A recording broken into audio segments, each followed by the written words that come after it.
विठू नामाचा गजर आणि मातीचा सुगंध यातच ज्यांनी आपलं आयुष्य वेचलं ते म्हणजे संत गोरा कुंभार। मित्रांनो, विचार करा, एका भक्तासाठी देव काय काय करू शकतो। संत गोरा कुंभार यांची कथा ऐकली की डोळ्यात पाणी आणि मनात विठ्ठल उभा राहिल्याशिवाय राहत नाही। ज्यांच्या तुटलेल्या हातांना पुन्हा पालवी फुटली आणि मृतदाळ जिवंत झालं, अशा या दिव्य चमत्काराची ही सत्य कथा। धाराशिव म्हणजेच उस्मानाबाद जिल्ह्यातील तेर हे गाव प्राचीन काळापासून प्रसिद्ध होते। याच गावात शके 1189 म्हणजे इसवी सन 1267च्या सुमारास एका सात्विक कुंभार कुटुंबात गोरोबांचा जन्म झाला। गोरोबांचे घराणे वारकरी होते। त्यांचे वडील विठ्ठल भक्त होते। गोरोबा लहानपणापासूनच शांत आणि अंतर्मुख होते। इतर मुले खेळात रमायची, पण गोरोबा मातीचा गोळा हातात घेऊन तासनतास शून्यात बघत बसायचे। त्यांना त्या मातीच्या गोळ्यामध्येच विश्वाचा आकार दिसत असे। वयात आल्यावर त्यांनी कुंभारकीचा व्यवसाय सांभाळला। त्यांचे लग्न संती म्हणजे संतूबाई नावाच्या सुसंस्कृत मुलीशी झाले। संसार सुखाचा सुरू झाला, पण गोरोबांचे मन संसारात असूनही त्यात नव्हते। त्यांची कामाची पद्धत वेगळी होती। ते माती तुडवताना किंवा चाकावर मडके घडवताना इतके तल्लीन होत की त्यांना तहान भूकच काय, पण शरीराचे भानही राहत नसे। या अवस्थेला अध्यात्मात विदेही अवस्था म्हणतात। या अवस्थेचे वर्णन ते स्वतः एका अभंगात करतात। कष्ट करिता घाम गाळी, विठ्ठल आठवे वेळोवेळी, चिखल तुडविता देह विसरला, विठुराया त्यामध्ये गुप्त झाला। एके दिवशी दुपारची वेळ होती। सूर्य डोक्यावर आला होता। गोरोबा काका घराच्या अंगणात मडकी बनवण्यासाठी माती पायाने तुडवत होते। त्या काळात माती पायानेच तुडवून नऊ करावी लागे। नेहमीप्रमाणे त्यांनी डोळे मिटले होते आणि मुखाने विठ्ठल विठ्ठल हा जप सुरू होता। हाताने टाळ वाजवता येत नव्हते, म्हणून पायांच्या हालचालीतच त्यांनी ताल धरला होता। ते भक्तीच्या समाधीत पूर्णपणे बुडाले होते।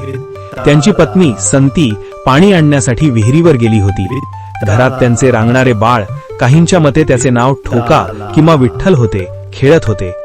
ते बाळ रांगत रांगत वडिलांच्या जवळ आले। वडिलांच्या पायाची हालचाल पाहून त्याला वाटले की बाबा खेळतायत। ते बाळ हसत हसत त्या मातीच्या ढिगाऱ्यात शिरले। गोरोबांना जगाचा विसर पडला होता। त्यांच्या पायाखाली मऊ माती आहे की रक्तमांसाचे बाळ हे त्यांना समजलेच नाही। दुर्दैवाने त्या मातीच्या चिखलात ते कोवळे बाळ तुडवले गेले। मातीचा रंग लाल झाला, पण गोरोबांच्या डोळ्यासमोर फक्त निळा विठ्ठल होता। काही वेळाने संती पाणी घेऊन आली। तिने अंगणात पाहिले तर रक्ताने माखलेला चिखल आणि त्यात बाळाचे अवशेष दिसले। तिच्या काळजाचा तुकडा गेला होता। तिने हंबरडा फोडला, अहो हे काय केलत, स्वतःच्या पोराचा जीव घेतला। तिच्या किंकाळीने गोरोबा भानावर आले। त्यांनी खाली पाहिले तर पाळाला रक्त लागले होते। त्यांना प्रचंड धक्का बसला, पण ते काहीच बोलले नाहीत। त्यांचा हा निर्विकार चेहरा पाहून संतीला अधिकच राग आला। ती संतापाने ओरडली, तुम्हाला त्या विठ्ठलाची शपथ आहे, जर मला पुन्हा स्पर्श कराल तर? काही कथांनुसार माझ्या देहाला शिवलात तर विठ्ठलाची शपथ आहे, असे तिने म्हटले। गोरोबांसाठी विठ्ठलाची शपथ म्हणजे मृत्यूचा आदेश होता। त्यांनी त्याच क्षणी मान खाली घातली आणि ठरवले, आजपासून संन्यास, आता पत्नीचा स्पर्श नाही। बाळ गेले, पत्नीशी संबंध तुटले, गोरोबांचे घर शांत झाले। पण संतीला पश्चाताप झाला की आपण रागाच्या भरात शपथ घातली। वंशाला दिवा नाही म्हणून गोरोबांच्या मागे लकडा लावला की तुम्ही दुसरे लग्न करा। गोरोबा तयार नव्हते, पण पत्नीच्या हट्टाखातर त्यांनी संतीच्याच धाकट्या बहिणीशी म्हणजे रामीशी लग्न केले। लग्नाच्या पहिल्याच रात्री गोरोबांनी रामीला सांगितले की मी माझ्या पहिल्या पत्नीला शपथ दिली आहे, त्यामुळे मी तुलाही स्पर्श करू शकत नाही। दोघी बहिणींनी हे मान्य केले।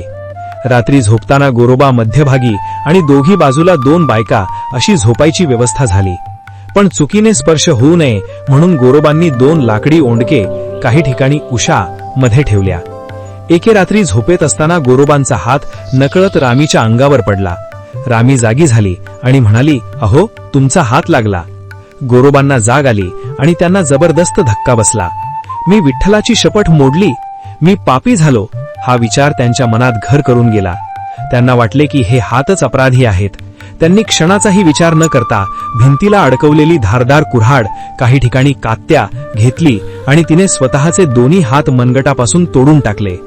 रक्ताच्या धारा लागल्या, पण मुखातून विठ्ठल नाव थांबले नाही। हात गेल्यावर गोरोबांचे हाल सुरू झाले। जखमा भरल्या, पण आता काम कसे करणार? कुंभाराचे पोट हातावर असते, घरात अन्नाचा कण उरला नाही. असे म्हणतात भक्ताचे हे हाल पाहून साक्षात पंढरीनाथ एका मजुराचे रूप घेऊन आले. गावात एक नवीन गडी कामाला आला, ज्याचे नाव त्याने अंत्या सांगितले. हा अंत्या गोरोबांच्या घरी आला आणि म्हणाला, काका मी काम करेन, फक्त भाकरी द्या. या अंत्याने म्हणजे विठ्ठलाने गोरोबांसाठी चिखल तुडवला. देवाने घडवलेली मडकी इतकी सुंदर आणि मजबूत होती की ती बाजारात नेताच हातोहात खपायची. गोरोबांचा संसार पुन्हा सुरळीत झाला, पण त्यांना माहीत नव्हते की त्यांचा नौकर साक्षात देव आहे. या अनुभवावर ते म्हणतात, तुझे रूप पाहे जनी वनी, नाही दुजा भाव माझ्या मनी. काही वर्षांनंतर संत ज्ञानेश्वर, संत नामदेव, सोपान काका, मुक्ताबाई आणि चांगावटेश्वर हे तीर्थयात्रेला निघाले होते. ते तेरला गोरोबांच्या भेटीला आले. गोरोबांच्या घरी पंगत बसली. जेवण झाल्यावर गप्पा सुरू झाल्या. संत मुक्ताबाई, ज्या वयाने लहान पण ज्ञानाने अफाट होत्या, त्यांनी गंमत केली. त्या म्हणाल्या, गोरोबा काका तुम्ही मडकी पारखता, मग या जमलेल्या संतांची पारख करा ना. कोणाचे मडके पक्के आहे आणि कोणाचे कच्चे.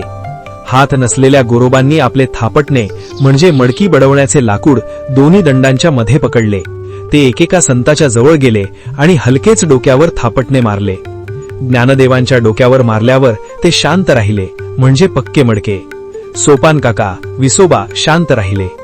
पण जेव्हा त्यांनी संत नामदेवांच्या डोक्यावर थापटणे मारले, तेव्हा नामदेवरायांनी रागाने विचारले, अरे हे काय? तेव्हा गोरोबा हसले आणि म्हणाले, मुक्ताई, हे मडके अजून कच्चे आहे. या घटनेने सिद्ध केले की केवळ देवाची सगुण भक्ती करून चालत नाही, तर अहंकाराचा नाश होणे गरजेचे आहे. गोरोबांनी हे परखड सत्य नामदेवांना दाखवून दिले. कच्चे मडके म्हटल्यामुळे नामदेवरायांना खूप वाईट वाटले. ते रडत रडत विठ्ठलाकडे गेले. विठ्ठलाने त्यांना विसोबा खेचरांकडे पाठवले आणि त्यांचे गर्वहरण झाले. त्यानंतर सर्व संत पुन्हा पंढरपूरला जमले. चंद्रभागेच्या वाळवंटात कीर्तन सुरू झाले. नामदेवांनी देवाकडे हट्ट धरला, देवा माझ्यामुळे गोरोबांचा अपमान झाला, आता तुझे भक्त गोरोबा आहेत, त्यांचे हात तुला परत द्यावेच लागतील. कीर्तनाचा रंग चढला होता. टाळांचा गजर सुरू होता. गोरोबा काका दंड उंचावून नाचत होते आणि त्याच वेळी एक दिव्य चमत्कार झाला. त्यांच्या तुटलेल्या हातांना पालवी फुटल्यासारखे नवीन हात उगवले. लोकांच्या डोळ्यांचे पारणे फिटले. पण चमत्कार तिथेच थांबला नाही. नामदेवांनी पुन्हा विनवणी केली, देवा हात दिले, आता त्यांचे गेलेले बाळही परत दे. आणि काय आश्चर्य, जे बाळ अनेक वर्षापूर्वी चिखलात तुडवले गेले होते, तेच बाळ रांगत रांगत कीर्तनाच्या मंडपात आले. गोरोबांनी आणि त्यांच्या पत्नीने बाळाला कवेत घेतले. संपूर्ण पंढरपुरात विठ्ठल विठ्ठलचा जयघोष झाला. आयुष्याच्या उत्तरार्धात गोरोबा काका पूर्णपणे विरक्त झाले. त्यांना समजले की हे हात, हे बाळ, हा प्रपंच सर्व नाशवंत आहे. खरे सत्य फक्त नाम आहे. शके 1239 म्हणजे इसवी सन 1317च्या सुमारास चैत्र वद्य त्रयोदशीला संत गोरा कुंभार यांनी तेर येथे समाधी घेतली. त्यांच्या जीवनाचा सार सांगणारा हा शेवटचा अभंग. देह जावो अथवा राहो, पांडुरंगी दृढ भावो, माझे माहेर पंढरी आहे भिवरेच्या तीरी. अशा प्रकारे एका साध्या कुंभाराने आपल्या भक्तीने देवालाही मजूर बनवले आणि जगाला दाखवून दिले की काम हेच कैलास म्हणजे ईश्वर आहे. तर मित्रांनो, ही होती संत गोरा कुंभारांची हृदयस्पर्शी कहाणी. यावरून हेच सिद्ध होतं की जर तुमची भक्ती खरी असेल आणि निष्ठा अढळ असेल तर त्या भगवंताला तुमच्यासाठी धावून यावंच लागतं. गोरोबा काकांनी हाताने मडकी घडवली, पण त्यापेक्षा सुंदर त्यांनी आपलं जीवन घडवले, जे आज शेकडो वर्षानंतरही आपल्याला प्रेरणा देत आहे. तुम्हाला संत गोरा कुंभारांची ही कथा कशी वाटली हे आम्हाला कमेंट करून नक्की सांगा. जर तुम्ही सुद्धा विठ्ठलाचे निस्सीम भक्त असाल तर कमेंटमध्ये जय हरी विठ्ठल किंवा ज्ञानोबा तुकाराम लिहायला विसरू नका. हा व्हिडिओ माहिती आवडली असेल तर लाईक करा आणि आपल्या वारकरी बांधवांपर्यंत पोहोचवण्यासाठी जास्तीत जास्त शेअर करा. अशाच संतांच्या अद्भुत कथा ऐकण्यासाठी आपल्या कथा जीवनाची चॅनलला सबस्क्राईब म्हणजे फॉलो नक्की करा. भेटूया पुढच्या भागात. तोपर्यंत रामकृष्ण हरी.